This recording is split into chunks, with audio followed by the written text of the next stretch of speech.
You're in a good place now. You are listening to Perspectives with Ashley Berges. Welcome back live to Live Your True Life Perspectives, and I'm your host, Ashley Berges. On today's show, I have an amazing guest, a children's author that has created an amazing book, actually 2 books, and these books address a situation and circumstance that I don't think has been addressed, and I certainly don't think that it's been addressed the way it needs to be addressed, to connect with children and to help children understand and better be able to process the situation. I think many of us are going through a lot of things nowadays, more than ever. Our lives are stressful. There's a lot of things that are happening. Family members of ours are going through health issues and changes that they don't even understand maybe themselves, much less the family. And so being able to explain that in a proper way and being able to help the other people that are involved to be able to understand what the person's going through is very powerful. On today's show, I have the author of Loving Lulu. And Loving Lulu is an amazing book. There's actually 2, one in Spanish and one in English, that's going to really help us to understand how to process situations when our older loved ones begin to have memory loss. Because it can be hard to understand, even as an adult, what's happening to our loved ones, much less a child that's in that situation and doesn't know how to process or understand what's truly going on with grandpa, grandma, mom, whatever, the list goes on, and in this situation, with grandma. Join me today on Live Your True Life Perspectives. Awilda Prignano is here, and she's the author of Loving Lulu. And it's going to be an amazing show today. You know, Awilda, let's talk about this. I'm really happy that you're on the show. Tell me more about what drove you and connected you in the muse for writing Loving Lulu. Sure. Thank you, Ashley, by the way, for having me on today. I'm so excited to be on the show with you. So actually, this story of Loving Lulu is inspired by my own journey as my mother's caregiver. So when she was diagnosed early on, she was diagnosed as with moderate dementia. And as her condition progressed, it was they confirmed that it was Lewy Body Dementia, which is a form of dementia.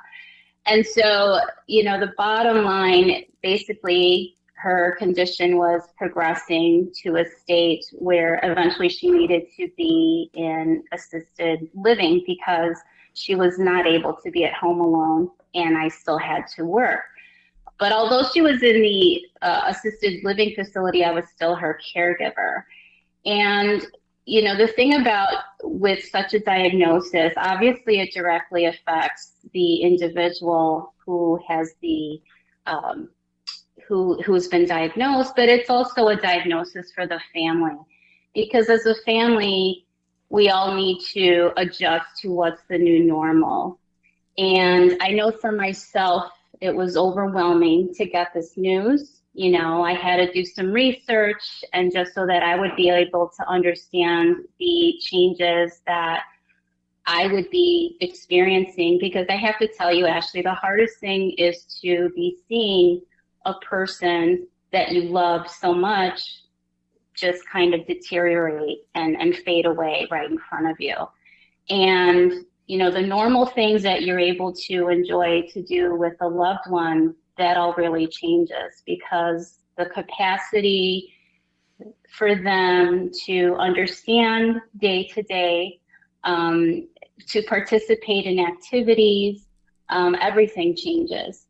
And so the journey of Loving Lulu, I kind of took that experience and I wanted to share it from the lens of a child, because I thought that that was kind of a gentle way of kind of sharing this message with the family of how we all sometimes become aware. You know, you start to notice changes are happening and that things are different, and you know, someone is experiencing memory loss. Well, how are we going to deal with this? How are we going to move forward with this? Because the most important thing at the end of the day is helping for this person to feel more comfortable and help them to understand that they're still loved and that they're still cared for. It's powerful. Yeah, and I agree with you. It's trying to help them, and I feel like in the process a lot of times we don't always know what to do. And I feel like that can also cause disconnect. I know that we were talking earlier about how you said that in the facility there were some people that weren't getting folks coming in. They weren't having family. Do you think that they don't know what to do, or why do you think that happens sometimes with folks that are suffering with dementia or Alzheimer's? Well, something I noticed it, you know, I noticed it even with myself when I was visiting my mother in the facility. Sometimes, like week to week, I would go in and I just would notice a drastic change in her appearance or in her response to things. And that can honestly be, I'm trying to think of the word to describe the feeling. It's shocking, it's scary, but at the same time, you have to be strong for them. You still have to find a way to still be present for them. And for me, with my journey, I just kind of explored, well, what are the things, how can we still make this time quality for the both of us? And what I witnessed with, some of the other residents of the facility is slowly, they weren't getting visitors anymore. And I'm thinking it's because people just, what they don't understand, their way of dealing with it is just not to deal with it. And for me, with my mother, I just felt like I owed it to her. I owed it to her as her daughter and as her caregiver, that it was important for me and it was important for me to show her that I was still going to be present for her. She may not have known who I was. I know exactly who she is. I agree with you, and I think you're right. It's a lot of avoidance, possibly, with some folks, and maybe even denial because they don't understand. And you're right. When they go through those changes, it can be really stressful and worrisome and stressful to people. Let me ask you, because I know that this was a process, and you're right. Like, you knew who she was, and you think that there's glimpses and times that she knew who you were. But what were some of the things that you really took from the experience itself? Well, one of the things that I had to learn, first of all, for anyone who's going through this, my advice is don't go through this alone. There are so many resources available. Eventually, that was something I had to do, was kind of reach out and get help because, it's frustrating, it's hard, but at the same time, it's such an honor and a privilege to be a caregiver for someone that you love so much. And for me, when I did reach out, some of the things that I learned was how some of the activities that you can help do with them, some of the things that they did enjoy in their life, anything to kind of help give them a glimpse or a hint of kind of that feeling of joy to actually do with them. So one of the things I did with my mother, I would play her YouTube videos of like salsa music. My parents, they would love to entertain. They would love to entertain, go dancing. And one of the things I did with her is I started to play music for her, and I would take her lunch and we'd have lunch. And one of the nurses was walking by and she says, look, she's tapping her feet under the table. And I looked and she was, and it was almost like I could see she'd close her eyes and she'd sway her head. And I thought, you know what? I'm going to play her music every single time I come. And I have to tell you, Ashley, it was the funniest thing because some of the other residents would hear the music and they would come and they would sit by us because it's just something that, it's comforting for them, right? It's like that little moment of joy that they're like, hey, something's happening there. One of the places that I did reach out to for resources, they had a workshop where you go through a simulation of what it's like to be a person with dementia. And their vision is, it starts to get really blurry. Their hearing is muffled. what they did was they put a headset on us and put these big goggles. We had to wear gloves. So it's like, it's really hard to even button a shirt or anything. And so when I went through that experience, I really tried to take that into consideration and just do things with my mother that she would still be able to, to do. So some of those things, I'd take cookies and we'd decorate cookies together because that was fun. Because whether nothing has to be perfect, right? It's just the sharing, the interaction, letting them feel that they're still participating in something is huge versus just sitting in a chair looking out a window.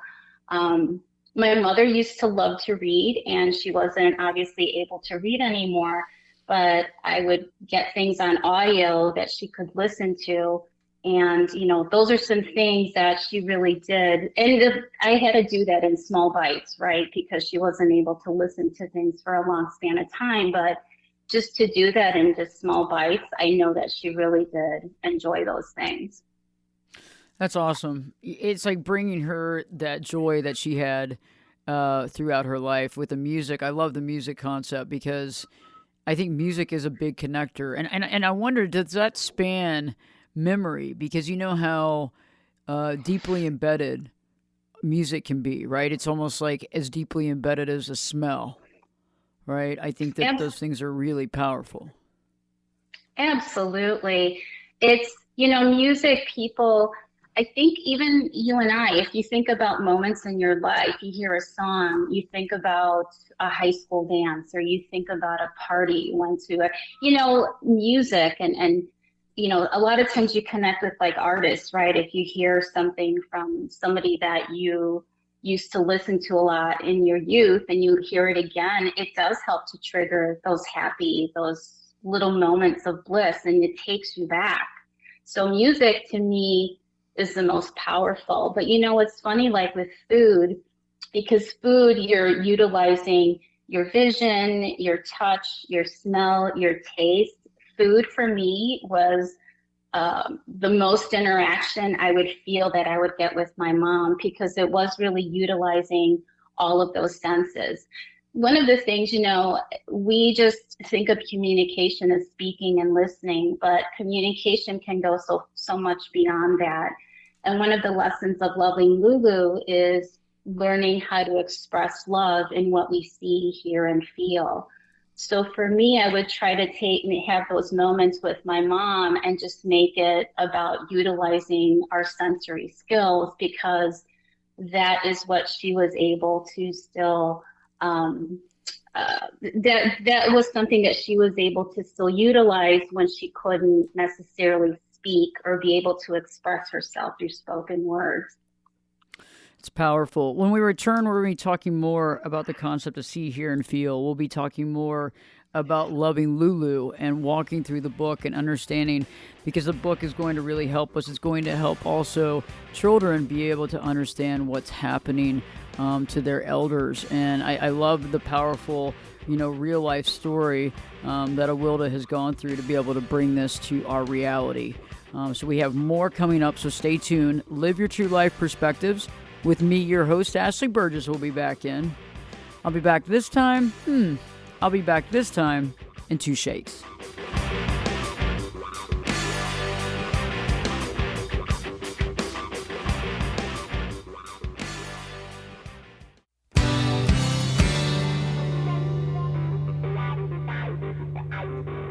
Turn it up and jump in the deep end on Perspectives. Now, here's Ashley. Welcome back live to Live Your True Life Perspectives, and I'm your host, Ashley Burgess. On today's show, I'm talking to the children's author of Loving Lulu, Awilda Prignano. And Awilda's here. We're talking about, dealing with an aging parent and how to understand the memory loss concept, and better yet, how to understand that as a child. Awilda has gone through this with her own mother, and then she's written this amazing book, and we're going to talk about this. Awilda, when I was reading the book Loving Lulu, and I love it, and I love the fact that it's in English and Spanish, And I like that you did that, because I feel like this is a necessary book that's needed to be read by everybody, and it shouldn't be a language shouldn't be a barrier. I like the connection between Lulu and her grandmother, and I like how in the very first part of the book we see that they're baking, we see that we are also listening to music, and I know right before the break you were talking about see, hear, and feel. Let's talk more about that. Sure. So, Lulu, her Abuelita, as she's called in the book, would take care of her because Lulu's mom was working. And so, the grandparents play such a critical role in the lives of grandchildren. They're our first teachers, they're mentors, they're role models for us. And so Lulu's grandmother, she was the one that taught her to cook. She taught her how to speak Spanish. Because her grandmother's from Puerto Rico.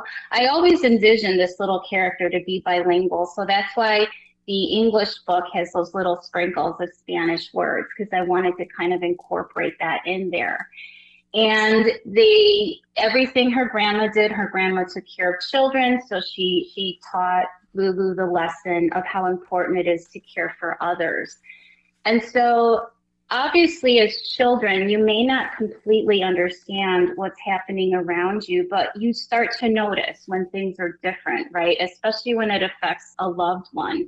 And so for Lulu's journey, when she starts to notice that things just aren't the same, she still wants her grandmother to still know and feel that she's still loved. And so she remembers all of those things that they did when they were together and how really loved and important it made her feel. And it gave her the idea, hey, I can do these same things with her. And hopefully it will help make her understand that she's still loved and cared for. So kind of the arc of this story at the beginning, the Abuelita, the grandmother, is embracing Lulu, where at the end, it's then Lulu who's embracing and nurturing and caring for her Abuelita. Just as it happens in real life, my journey with my mother, I had a transition from the daughter to mothering my own mother. And I think that that's kind of a journey that a lot of us go through. That's, you always hear about it, but it's like, it's kind of scary when it happens, but you have to kind of make the decision to kind of step up and be in that role because they need you to be. You need to be that voice for that person who can no longer speak for themselves. That's so true. It's a circle of life concept too. You're so right. It's we go from one place and identity to another place and identity, and being able to move through that. And the fact that you did that with your mother, and in the book, I love this because you're right. Lulu goes back in and realizes, okay, some things have changed, but what can I do to make things better? And I like how it flips around and she begins to think about what she can do to help her grandmother. And so when we return, we're going to be talking more about loving Lulu, more about understanding the concept of see, hear, and feel, and how if you're going through this situation, in the process of going through this situation, and your family's going through this, some help, some tips, as well as if a friend or family member or a coworker's going through this, you can share this with them as well, because knowledge is power and it really helps us deal with the situation properly. Stay tuned, because Live Your True Life Perspectives with me, your host, Ashley Burgess, will be back in. Well, I'll be back this time in 2 shakes.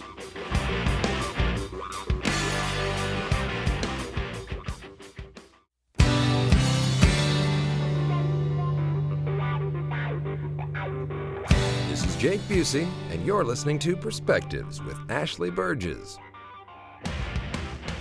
Welcome back live to Live Your True Life Perspectives, and I'm your host, Ashley Burgess. We've been talking to Awilda today with her new book. She's a children's author of Loving Lulu. And, what I love about this is that in the book, eventually you have the chance, now it's your turn, to do what you need to do. And in this case, it's a chance for Lulu, it's a chance for you to make the changes or to help or that basically the call to action. Awilda, I love this. So I like how you have the option to color Lulu in the book as well. And then there's some questions. What are some ways in which you can express love? Right. So I thought it'd be really cute to put that little call to action in there. And what I love about, with a children's book, it's not just a message or a lesson that's being given to the children, but my hope as the writer, as the author, is that the adult that's reading the book with a child, that they're also able to engage and take something away from it. And so with the call to action page, Lulu poses some questions, where she says, well, what are some of your favorite songs? What are some of your favorite dances? And, my intention there was just to really get everybody thinking about the power that each of us has within us through our own actions, how we are able to express ourselves, to be able to offer comfort to someone who, in the moment, such as someone going through memory loss, whether it's dementia or Alzheimer's, or really any other challenges. If you think about, people, there's a communication break with maybe a handicap or even, disagreements between people when communication breaks down. What are some of the other alternative ways that we can express how it is that we feel to this other person when the communication's broken? In the instance of someone who's suffering memory loss, they're very limited as far as their capacity. But one thing that I discovered is that they're always open to receive. So any little thing that you're able to do for them in that moment, if you're playing music and they're listening, if you bring them their favorite food, or, I used to sit and color pages with my mom sometimes because she really liked to do that. She liked to pick up crayons and markers and just start scribbling. And it didn't matter that it wasn't in the lines. To me, it mattered that she was able to pick up a crayon and scribble and write and do things. And so I think it's so important. It's not just about giving, but when someone's giving, are we open to receiving? That's powerful. Let me ask you, with your experience with your mom, what was kind of like the time situation? Because I know that, probably the attention capability was limited. What did you experience as far as the time options there? You mean her progression through the stages that she went through with dementia? Really more so the concept of when you would come in with the music or come in with an audio book or bring something to do together. What seemed to be the timing that you were able to experience that activity? Yeah, that's a great question, because almost like attention span for children sometimes is very small. They get bored and they run and they do something else. I discovered that with my own mom. I would come in with a plan. I would have, cookies to decorate or pages to color.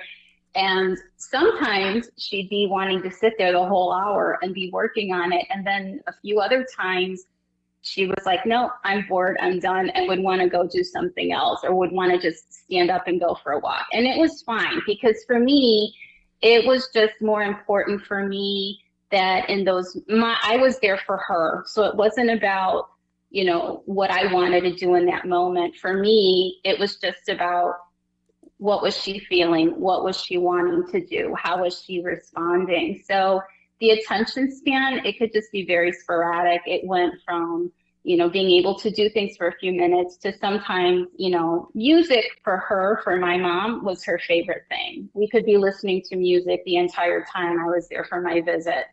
But,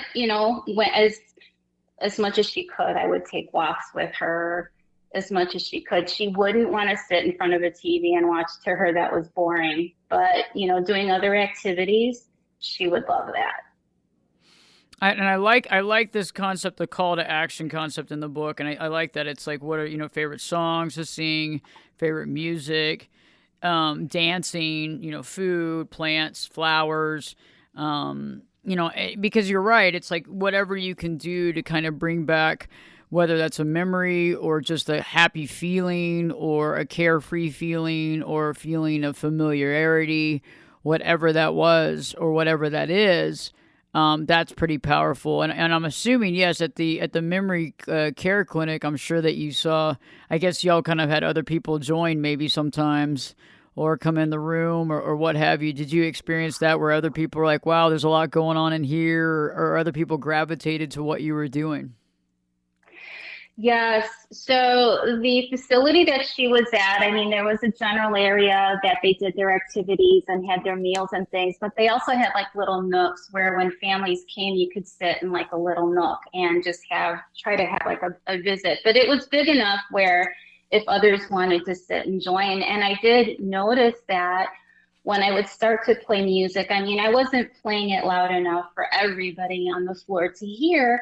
But people that were nearby, I would see them peep out of their rooms or kind of be drawn. And, I had this one lady, she was so sweet. Can I sit with you? And I said, of course you can. And I don't know. To me, that made me feel so good because I thought, I know sometimes you kind of just wonder, am I doing the right things? And that just kind of validated for me that, yes, just because they're not able to actually say to you, I love this, I'm enjoying this. I mean, that lady was able to tell me, yeah, she liked the music, but my mom wasn't able to always say that. But the fact that I'd see her close her eyes and she'd be swaying or she'd be tapping her feet, like I really knew that those moments for her were special, that she was getting some enjoyment out of that. And honestly, as much as you can do, that's what we have to do, right, is try to help them feel as comfortable as possible.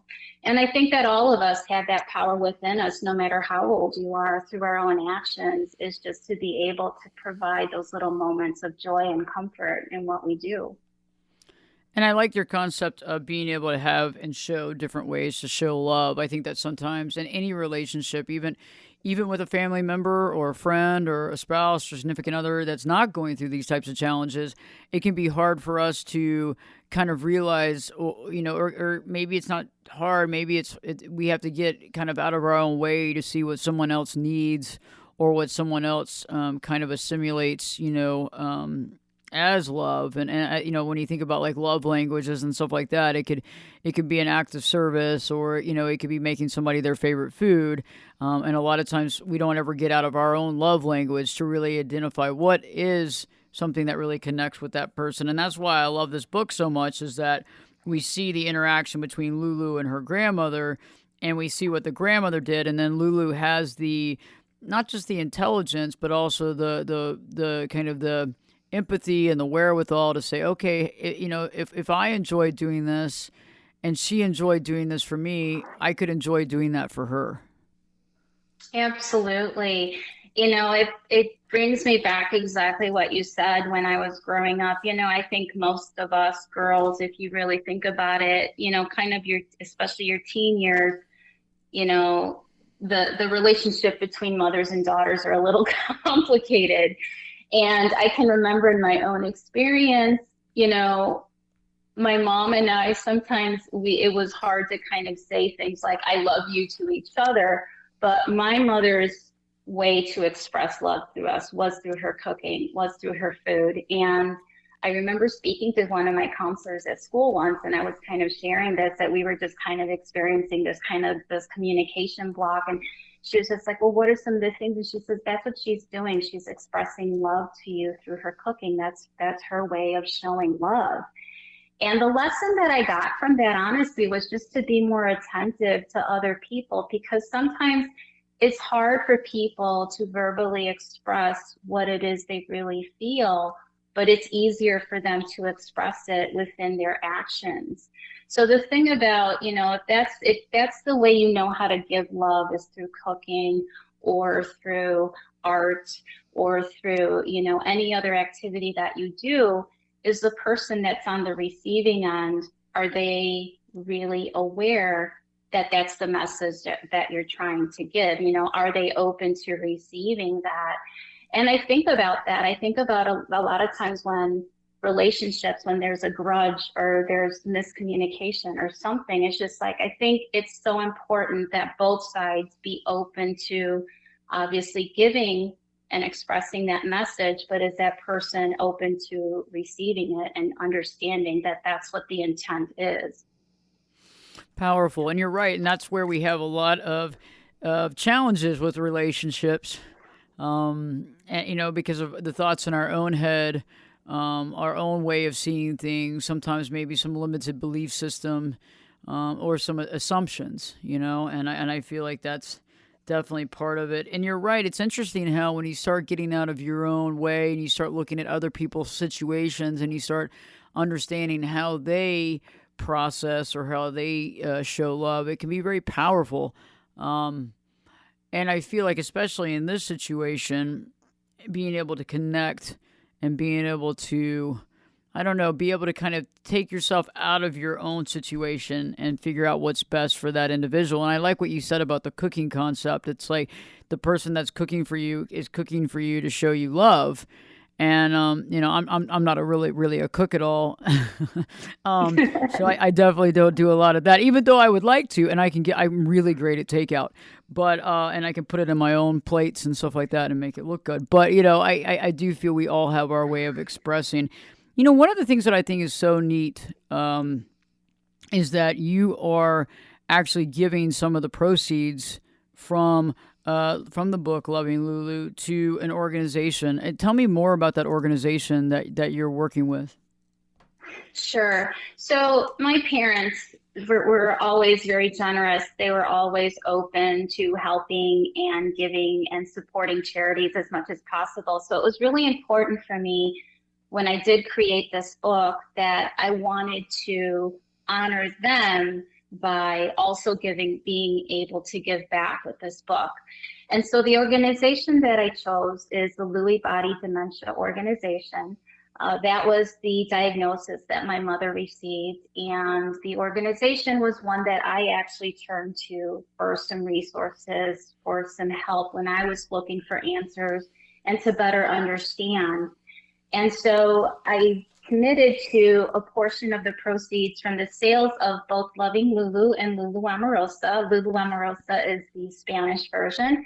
A portion of the proceeds will go as a donation to the Lewy Body Dementia Association. I love that. That's awesome. I think that's great. And I think that really helps with awareness as well.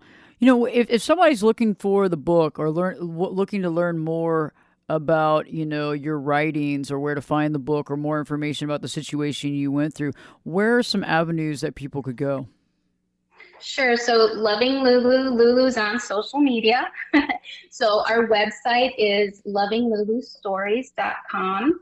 I do have the books for sale on my own website as well as other Lulu merchandise. And Loving Lulu and Lulu Amorosa are also available pretty much online wherever books are sold, Amazon, Barnes & Noble, places like that. Loving Lulu does have Instagram, Twitter. Soon we're going to have a YouTube and TikTok. Those are still in development, but she is on Facebook, she's on Twitter, and she's on Instagram as Loving Lulu Stories. I can't wait to see a YouTube channel and especially the TikTok. We'll definitely be following you there for sure. I know. Well, you want to know something? TikTok for me is a new concept. And I was talking to my assistant. It's like, Lulu's got to have a TikTok channel. So it's kind of something, I think we're planning something for Thanksgiving week. And that'll kind of kick off our little TikTok adventures. And we'll kind of see where that takes us. Awesome. So we're right at the foundation. We're right at the beginning here. The founders. That's awesome. Yeah, I definitely want to follow that. And I think Lulu definitely does need her own TikTok yeah. And her own YouTube. So one thing I am working up, I'm hoping to expand this into a series. So I am working on follow-up another Lulu story. So there are more to come. So please take a look at our website, and that's where you'll kind of keep up with any Lulu news. I love that. That's awesome. When we return, Awilda and I are going to talk about some nuggets of wisdom. I'm going to ask her the put her on the hot seat. I don't really think it's a hot seat, but she's going to be giving us some nuggets of wisdom for us to take away from this show and things to think about, because this is powerful stuff, whether you're going through it or someone that is, and also preparing. We all need to be in that situation and understand what to do, but also feeling good about that and putting our best foot forward, and also feeling good about what we're presenting to the world and becoming better than we were yesterday. Stay tuned. Live your true life perspectives with your host, me, Ashley Burgess. We'll be back in. I'll be back this time in 2 shakes.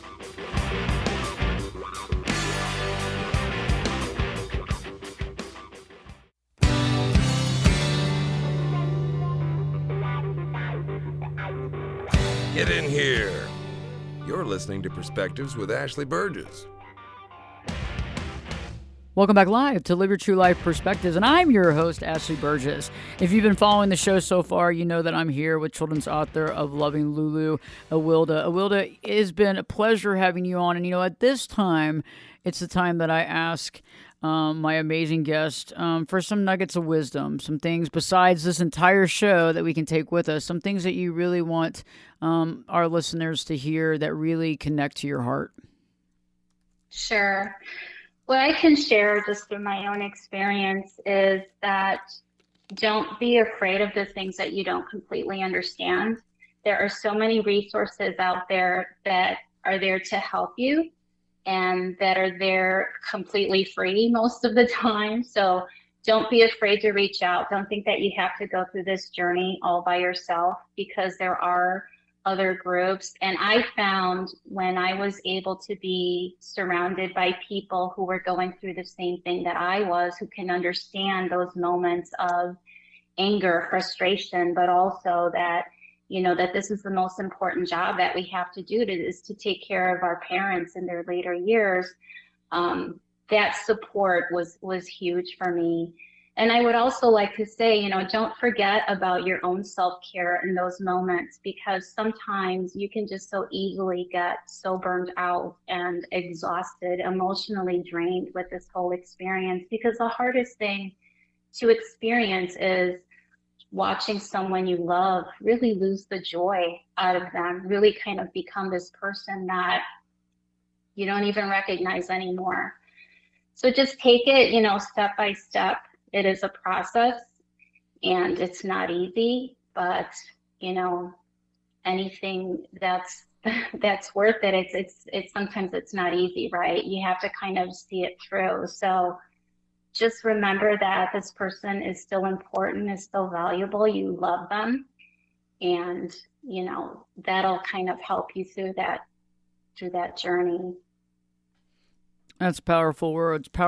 Yeah, and I think I love this show because I love being able to have some amazing folks here on the show. And, Awilda, I love the fact that you're giving us a resource to help younger kids process that and process the situation. I also feel, too, that children's books are valuable for us adults as well. And, as you're reading this to your child, as you're connecting with this, it just reaffirms things that maybe, we haven't reminded ourselves of. And I feel like in this situation, it can be challenging because, like Awilda just said, it's not about things that we really understood. If we really understood the situation and we understood everything, it wouldn't be weird, it wouldn't be odd, it wouldn't be scary. But a lot of these situations are scary because we don't really understand, and sometimes that can lead us to avoidance, and sometimes that can lead us to denial. But what I figured out is that in this situation, it's so powerful just to try to step up to the plate and try to be the best version we can, even though we might be fumbling through the situation, realizing that we have the opportunity to do something for someone else that we would want done for us. And I kind of turn it around and look at that situation and be able to see that and be able to see the value and the part that we play, because I think sometimes too we feel like we're small, we feel like we can't change anything. But if we realize that, okay, I have the opportunity to offer some points of light to this person, like you were saying earlier about being able to play the music for your mom and being able to make some food with her and decorate cupcakes and certain things like that for everybody that's listening to the show live here, whether it's on national radio around the country or listening to it later on podcast. We all have that ability to help another person and to be able to connect with that other person, and in that connection create events in our life in a mindful setting where we're able to even learn more about ourselves and take those moments and really understand those moments and cherish those moments. I know you probably did that, Awilda, as well with your mom, and cherish some of those moments and some of those memories you'll never forget, and they'll live with you forever. And I appreciate you so much coming on the show. I hope you will come back on. Absolutely. I'll definitely reach out when the next Lulu book is available. We can chat then again. And definitely let me know when the YouTube is up, because I will definitely be following you on YouTube, and I just appreciate it. And to remind our listeners again, what is the web address where we can find out more information? Sure. It's www.lovinglulustories.com. Wonderful. Awilda, thank you so much for being on the show today. And for everybody else out there, please share the show with your family, your friends, share it with your coworkers, and anybody that you think may be going through a situation like this, because knowledge is power. Knowledge strengthens us. Knowledge helps us, and it makes things more clear. And it also makes life a little easier, because when other people have gone through it, we can understand the situation and circumstances. And in this case, Awilda has given us some tools that we can use to better the situation. Live Your True Life Perspectives with your host, me, Ashley Burgess, will be back in. I'll be back this time in 3 shakes.